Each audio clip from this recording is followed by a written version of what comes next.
Sa compose, ito yung ating gagayahin na format. Ayan. So, ang address natin, teka lang ha, nawala eh. Ang gagawin nating address ay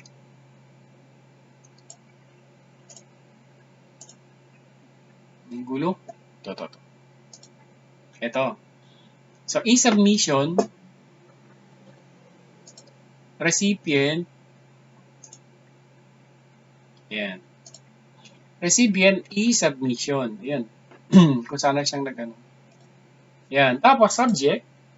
Ang ilagay mo subject dito, summary of sales. Tapos, sa baba, TIN number. Yung TIN number natin, no? 111622373. Tapos, name. Name natin. Tapos, alpha list form. Hindi naman ito alpha list form. So, ano to? Attachment.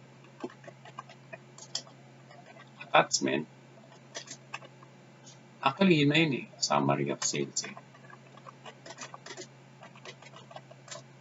Summary of sales. And, taxable year, 2021. Yan. Okay? So, ito yung ating ipapadala sa BIR. Tapos, i-attach natin dito yung ating nagawa kanina. No? Attach. Hanapin natin yung ating nagawa kanina.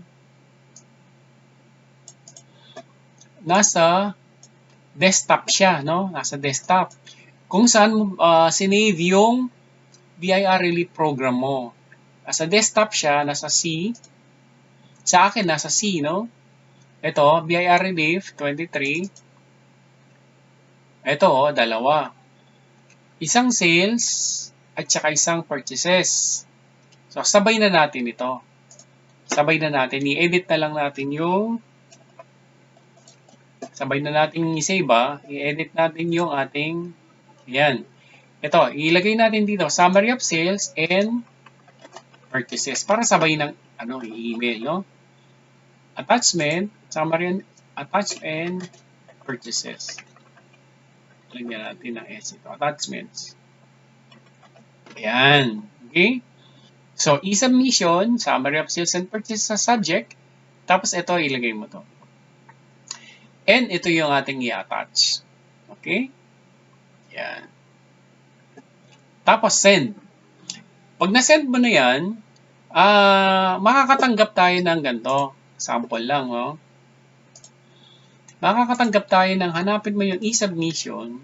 E-submission. Ayan. Ayan. Sample lang. Ito.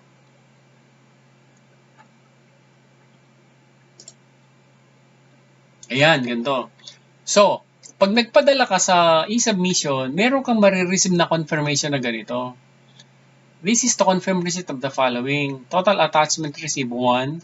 Name of valid file 1. So, walang invalid. No? Tapos, meron siyang ganito.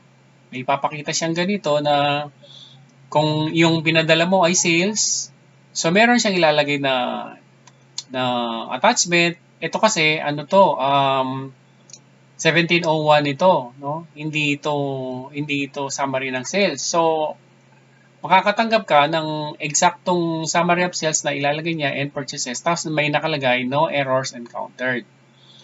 Hanap tayo ng ibang e-submission. Tingnan natin kung may makita tayong summary of sales. Ito, tingnan natin.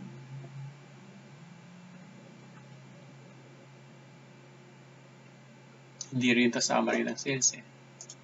Teka. Validation. Submission. Mga alpha list kasi ito eh. Pero anyway, ganun ang makikita mo, itsura ng kanyang response, no? Yan, may lalabas na ganyan. Yan. Kaya hindi ko na sinubmit yung draft, kasi hindi naman yun hindi naman ito, kumbaga hindi naman ito final. Draft lang natin, no? Para sa presentation purposes. So yun, once na natapos na natin yung data entry, yung alpha listing, nag-exit na tayo. Yun, email, tapos antayin natin yung validation. Okay na. Done na yung ating summary ng sales and purchases. Okay guys, tapos na yung ating video. Sana meron kayong natutunan. God bless.